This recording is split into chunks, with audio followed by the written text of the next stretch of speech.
Support comes from Missouri Forest Products Association, committed to sustainable and sound conservation of the state's forests, which support more than 41,000 Missouri jobs, resulting in a $10 billion industry. ChooseWood.com. In 1986, the Weatherbird artist at the time, Al Schweitzer, said, I'm thinking about leaving and retiring. Would you be interested in this job? And I said, sure, let me think about it, yes. And so I drew about 10 Weatherbirds, and we looked at them, and I would practice. And then when he was ready to leave, they took my Weatherbirds in with Al's Weatherbirds, the editor, Bill Wu, and he couldn't tell the difference. Senior editors at the time suggested that to me, and I at first objected because it was a great cartoon prop and it had been there for 80 years. And then, the great Ring Lardner line, "Shut up," they explained. And so I just took it out and it's been out ever since. Occasionally if it's a Winston Churchill bird or one time a Fidel Castro bird, I'll put the cigar back in. But he's been quick cold turkey, and actually I've been pretty happy about it. I'm Sarah Fensky. This is St. Louis on the Air.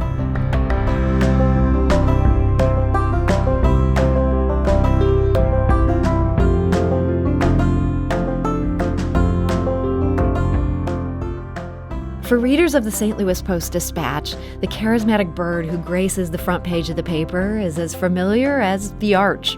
The cartoon Weatherbird might be commenting on the news or the weather. Either way, his presence continues a 120-year-old tradition. He's the oldest continuously running daily cartoon in American journalism. For the last 35 years, he's been drawn by Dan Martin. And joining us today to talk about his work and his feathered muse is Dan Martin. Dan, welcome. Thank you, Sarah. So, Dan, so many of us have smiled at the Weatherbird without ever thinking about his origin story. What led to the Post-Dispatch first launching the Weatherbird in February of 1901? It's sort of a freakish story. The originator was a guy named Harry B. Martin, a staff artist, and he was traveling back from an assignment out west back to St. Louis in February, and he was looking at a magazine that saw a picture of shivering baby little blackbirds on a telephone wire. So when he got back to St. Louis, he proposed the editor he draw up about 10 of these different things to run with the weather forecast. And so he drew up those, and the next time he repeated one, all the readers of the Post wrote in and said, no, we want a brand new Weatherbird every day. And that's when the madness started. So this was a reader favorite right from the get-go. It was. It became very popular. Harry and the paper put out a lot of little stickers that kids would come down to the lobby of the paper and pick up as something to collect, like we used to collect STP stickers or something like that. And then Harry put out books, and the paper used it as a selling point. A lot of marketing and merchandise was around it, even back, around the World's Fair. What do you think made this little cartoon such a sensation with readers? I don't know, but if you or any of your listeners know, please contact me. Hey, our phone lines are open. Do you know yes. What made the Weatherbird a sensation? First prize is but I liken it to just another bit of quirkiness. Sort of like, the Chicago Tribune has always had an American flag at the top of their paper. And of course, the New York Times famously always had all the news that's fit to print. Mm-hmm. And so this is sort of our version of that. And certainly a more charismatic version. I'd rather have a handsome little bird than a flag. More accessible, I think, not as cold, yeah. The bird is cheeky. I think people like him that way, too, because he's kind of a little smart aleck. So looking back at the images of him back from 1901, he looked cheeky even then. But you described him as a blackbird. He used to be very dark. That changed. Do you know what led to him? Is he more pinkish today? Well, gradually over the years, he started being less bird-like and started, being more and more anthropomorphic. And actually, it was in Carlisle Martin's tenure from about 1910 to 1932 that he lost his feathers and sort of grew hands. And so, probably out of necessity, because the artist in the beginning really couldn't figure out what to do with his hands if he had to hold some, because he was just a bird. So it kind of morphed into more of a human-like bird, sort of like Fredbird. And so of his morphing, it sounds like he started strictly to be involved with the weather. When did that change? Well, probably actually during Harry's tenure. Toward the end of Harry's tenure, he started commenting on different things. Certainly by the World's Fair, he was being more political. So it kind of all morphed. Initially the weather, and occasionally he'll comment on the weather, but really for quite a while he's been a commentator on things in St. Louis. So, yeah, he's there every day commenting on the news, and that, I'm sure, makes your job a little harder than if he was only interested in the weather. You have to know the news in the next day's edition in order to draw him. So how does that work for you? What does your workday look like? Well, about 5 or 5:30, Brent Fisher, the news editor downtown. Well, actually, none of us are downtown, but you were downtown up till a year ago. But yeah, and he'll send me a budget of what will probably be on page one, and then I'll pick one of those stories and say I'll draw about this, and then give him the slug, and then that way he can at least get it into the system, and I'll draw it later that night and send it in.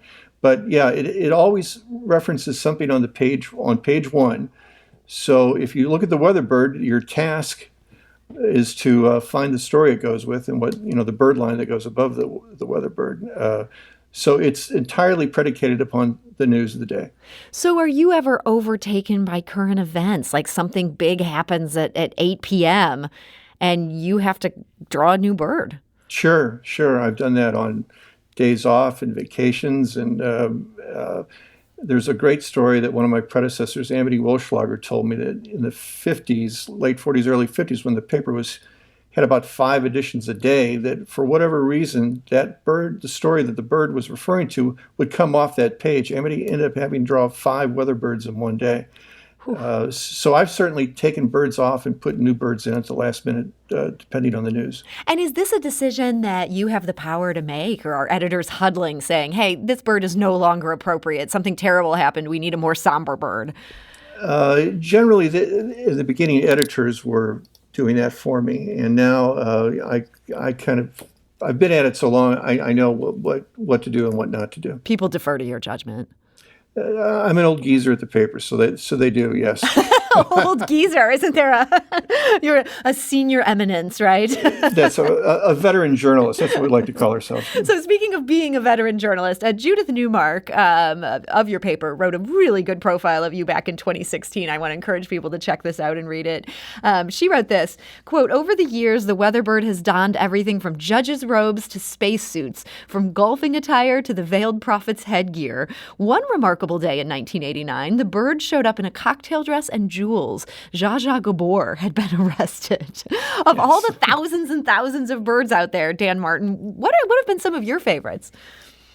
It's kind of like, the best bird I'm going to draw is the one I'm going to draw tonight for tomorrow's paper. And then kind of choosing between one bird and another, it would be like choosing a favorite child. But I did have a recent, not real recent, but when Ruth Bader Ginsburg was sworn in, a friend of hers, her in St. Louis, a lawyer, a very prominent lawyer, William Stix, was a fan of the Weatherbird and knew Justice Ginsburg. So he asked for the original on that, and I sent it to him, and he sent it to Washington, and then Justice Ginsburg wrote me a really nice thank you note, and that's a prized possession. So for right now, I'm going to say the Weatherbird I drew it was a female Weatherbird holding a gavel in justice robes, and the bird line was Ruth or Justice instead of Truth or Justice. So for right now, at this moment, I'll say that's my favorite Weatherbird. That is a good Weatherbird indeed. It's going to be hard to top that. But we do want to open up our phone lines. First of all, we did pose that question earlier. What has made the Weatherbird such a hit? If you have thoughts on that, feel free to give us a call. We're at 314-382-8255. That's 382-TALK. You can also send us a tweet at STL on air or email us at talk@stlpublicradio.org. And in addition to your thoughts on why this Weatherbird is such a fan favorite, we're curious to hear if there's a favorite Weatherbird that stands out for you. Now, Dan, we put this on our St. Louis on the Air Facebook page earlier today. We, sometimes talk about what we're going to talk about on the air before we talk about it on the air. We do it there. And Lindsay wrote in to say this. She wrote, "I love Weatherbird. Newspaper comics are like viewmasters, providing a quick glimpse into culture and society at that specific moment in time. My favorite Weatherbirds are the Election Day Weatherbirds, and Dan Martin is my favorite Weatherbird artist because I love the big playful beak and a slightly more wholesome approach. No cigar, while still feeling a bit ornery." Dan, are you the person who got rid of the cigar? I am. Senior editors at the time suggested that to me, and I at first objected because it was a great cartoon prop and it had been there for 80 years. And then, the great Ring Lardner line, "Shut up," they explained. And so I just took it out and it's been out ever since. And, occasionally if it's a Winston Churchill bird or one time a Fidel Castro bird, I'll put the cigar back in. But he's been quick cold turkey, and actually I've been pretty happy about it. And were they hoping to just encourage the rest of us not to kill our throats and lungs? Was that the thinking? I think that's probably the short answer, yes. So Lindsay had another interesting line in there in praising your work. Newspaper comics are like viewmasters. Do you ever feel like looking back at old Weatherbirds from hundreds of, 100 years ago, 80 years ago, that these offer a glimpse into the culture? Oh, sure. It's a reflection of what was going on in St. Louis, and it is a good mirror for, like someone said, the Weatherbird is a St. Louis joke that only St. Louisans get. And if you were to go back and I have scrapbooks of people that collected the Weatherbird from 1901. If you go back, you can really judge what was going on in the world and what was important. Boy, hearing you mention those scrapbooks, that feels to me like a coffee table book I would love to read. Has the Weatherbird ever gotten a book like that? On his 100th anniversary in 2001, we did a small history book, and that's been a great promotional device for us. But not a coffee table book. I don't know if he merits that. Now, some of the other cartoonists that have been in St. Louis, they merit the book, and they have books like that. But maybe, who knows? Maybe someday in the future. You're kind of denigrating your bird here. You don't know that he merits it. But he works almost better in Cameo, is maybe the thinking. Yes. He's not, he's not famous like Beetle Bailey, but among the National Cartoonist Society and cartoon historians nationwide, they certainly know about him. I mean, it's not something you could go to Boston and say, "Hey, did you see the Weatherbird yesterday?" and they'll know what the heck you're talking about. It's really just for St. Louis and the region of Missouri and Illinois. And it's not Dagwood, but in St. Louis, I think he's pretty well known. We're talking today to Dan Martin. He's the artist behind the Post-Dispatch's Weatherbird. He's drawn it for the last 35 years. The Weatherbird now has a 120-year history. And we're also tweeting out on our St. Louis on the Air Twitter feed a link to a great look back by Beth O'Malley at the St. Louis Post-Dispatch. A few months ago, she compiled a terrific rundown of some of the Weatherbirds from 1901. So if you're curious to see those as we talk to Dan, you can find that on our Twitter feed. That's at STL on Air. We need to take a quick break, but we'll continue this conversation with Dan when we return. This is St. Louis on the Air on St. Louis Public Radio, 90.7 KWMU. Support comes from the Missouri Forest Products Association, providing more than 41,000 jobs in the production of wood pallets, railroad ties, white oak barrels, hardwood floors, and more. Details at choosewood.com. And now back to our conversation. Our guest today is Dan Martin. He's a longtime staff member, a veteran journalist at the St. Louis Post-Dispatch, and he is the artist who draws the daily Weatherbird. So, Dan, I want to go back to your childhood. I understand you grew up in St. Louis, and you yourself were a fan of the Weatherbird. Were you the kind of kid who reads a newspaper? I was. I wasn't paying too much attention to the news, but I would always look at the Weatherbird and read the sports page and read the comics. And I grew up near Grant's Farm, went to Lindbergh High School, and then through the Weatherbird and the sports page, I got to see a lot of Amity Wolschlager's sports cartoons, who drew the Weatherbird from 1932 to 1981. So when I was a kid, there was a function downtown that my parents took me to where Amity was drawing, and I waited about an hour in line to get an Amity Weatherbird. And so I've been conscious of the bird and been a fan of it ever since I was a little kid. So you ended up studying art at the University of Kansas. Did you have, even in the back of your mind, doing something like drawing for a newspaper? Frankly, no. I mean, I'd worked for the paper. I went to Merrimack first, then transferred out to Kansas, and I worked for the paper at Merrimack, and I worked for the paper at Lindbergh. And then when I was at Kansas, I worked for the UDK, the University Daily Kansan. But I really thought I would be an illustrator or something in advertising or commercial art. But there was a class in deep into the journalism school sequence on advertising, and I thought I should take that. But to get there, the prerequisites included reporting and editing. So I ended up taking those classes, and then I was the only art major in these reporting classes. And the teachers kind of took sorry for me, a dean that was wonderful to me. And so she connected me with some other newspapers, and that's kind of one of the reasons I put out resumes when I got out of school, and one being to the Post-Dispatch. Do you ever feel like, the road not taken, that this would have been such a more lucrative road? Oh, to be in advertising? Yeah. Or do commercial illustrating? Yes, of course. Friends of mine that do chose that path, that are good friends of mine, they've done extremely well. But, it's sort of like people that work for agencies. It's subject to the whims and ups and downs of clients. And the only thing I have to deal with is just an angry editor. It puts your problems in perspective. Right. And so the editors I have now are terrific. And 40 years ago at the paper, there was a lot of drama, and we're all sitting shoulder to shoulder. There was more hollering going on. So actually, it's better for me right now than it was 40 years ago. So when you first got hired on, I imagine they didn't hire you to just take over the Weatherbird. What was your job at that point? I was hired as a staff artist straight out of KU, and so you were expected to do a whole bunch of things. You're expected to illustrate seriously. You're expected to cartoon, to retouch photos, to draw maps and charts, make coffee, all kinds of different things. And then in 1986, the Weatherbird artist at the time, Al Schweitzer, who's still with us today at 99, said, I'm thinking about leaving and retiring. Would you be interested in this job? So I drew up, and I said, sure, let me think about it, yes. And so I drew up about 10 Weatherbirds, and we looked at them, and I would practice. And then when he was ready to leave, they took my Weatherbirds in with Al's Weatherbirds to the editor, Bill Wu, and he couldn't tell the difference. But Al and I could tell the difference. And it took me about 10 years to get in sort of a groove of how to draw it. 10 years. Did you feel frustration during that 10 years? Like, I'm not doing this the way I fully want to do it. Yes, definitely. I was in a unique, fortunate position in that Al was a friend and a mentor right ahead of me.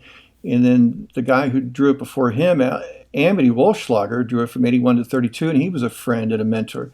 So I had the great benefit of being gathering the experience of both these two great cartoonists. Did they have any particular advice of, how to think about this character, or, always do this, never do that kind of maxim for the Weatherbird? Al drew up a little sheet that he did not long before he left that was pretty good, just showing how to draw eyes and things like that, and making sure that the clothes fit and how many segments of the Malacca walking stick leg he should be shown. And there was no definite thing, but you can imagine if I would go home and draw all night and then bring it back in, and then one or both of these guys would tell me how crummy it was, but in a nice way. They were helpful. They were terrific to me. I was really lucky.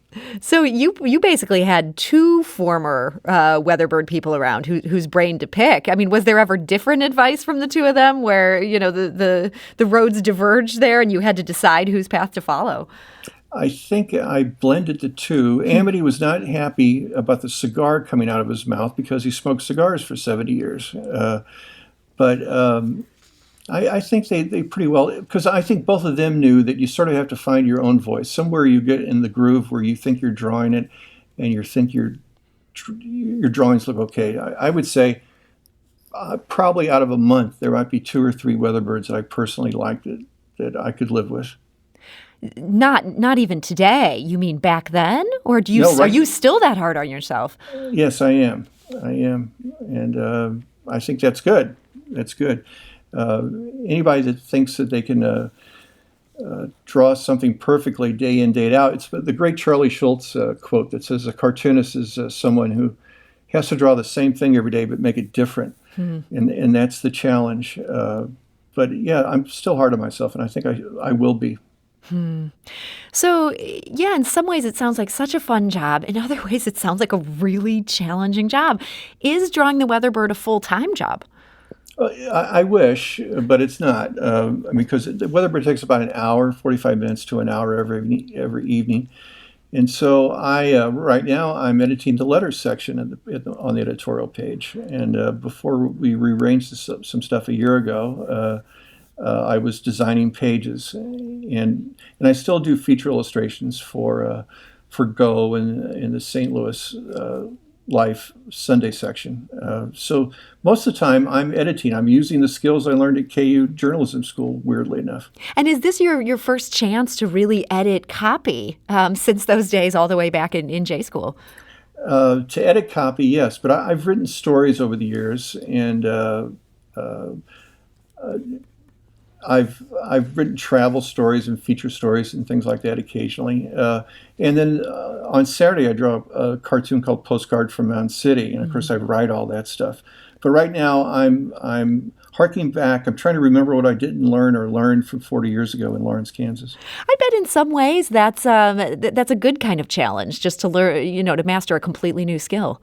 It is. It's a really nice sort of left brain, right brain thing that I'll edit all this copy and talk to readers that wrote the letters, and then I'll go downstairs and open an ink bottle and start drawing. So it's nice. It's a nice change of pace. We're talking today to Dan Martin. He's the artist behind the Weatherbird.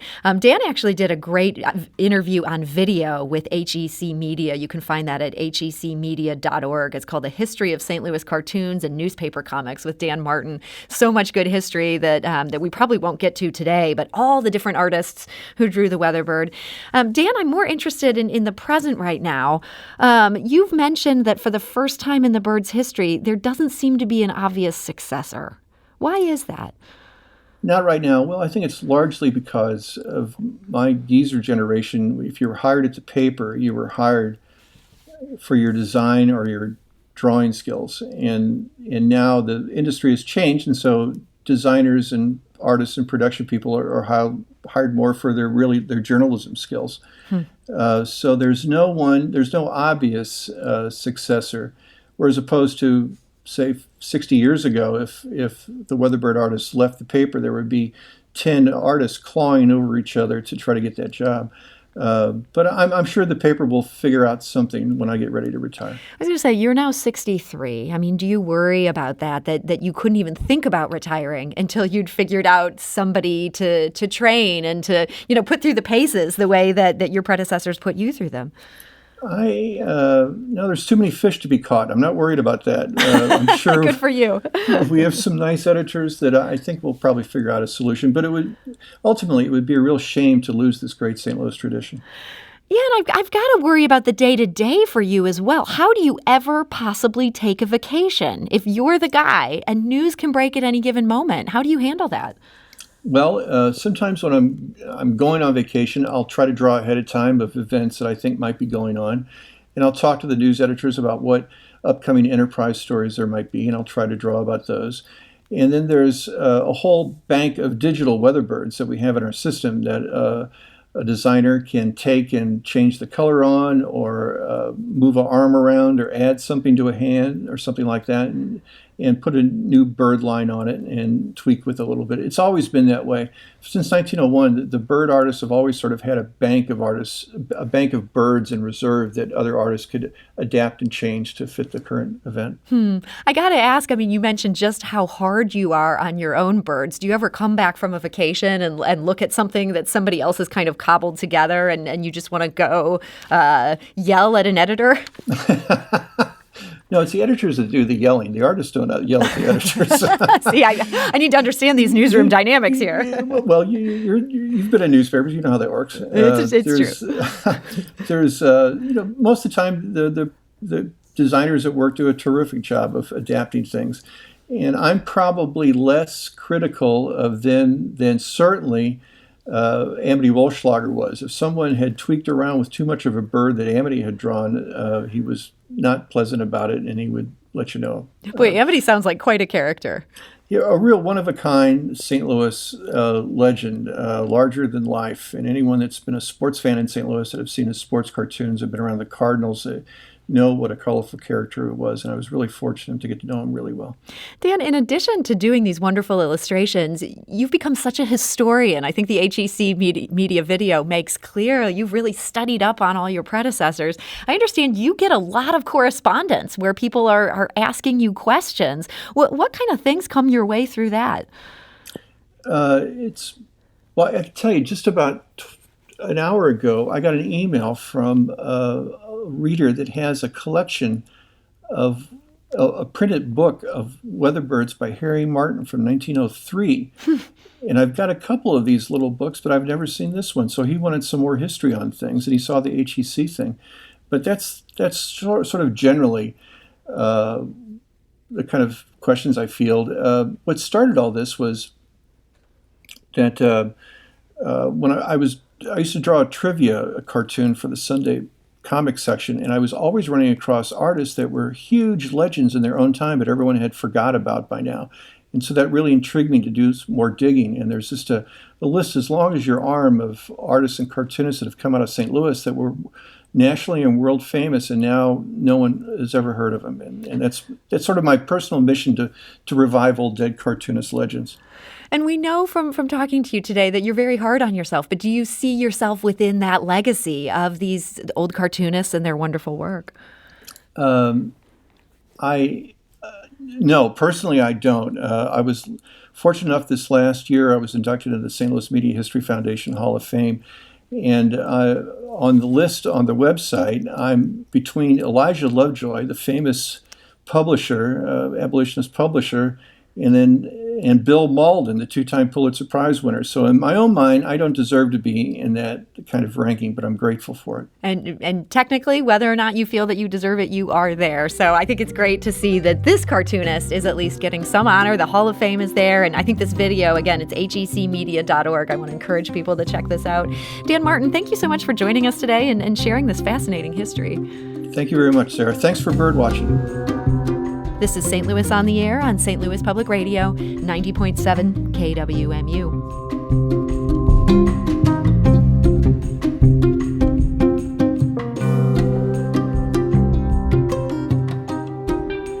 Do you find yourself regularly listening to episodes of St. Louis on the Air?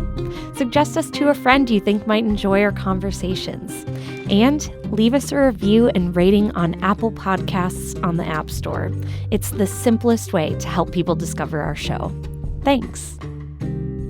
St. Louis Public Radio is a member-supported service of the University of Missouri, St. Louis.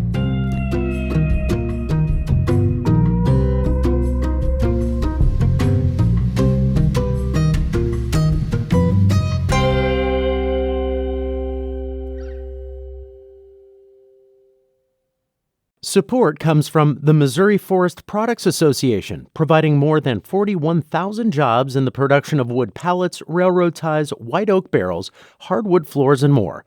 Details at choosewood.com.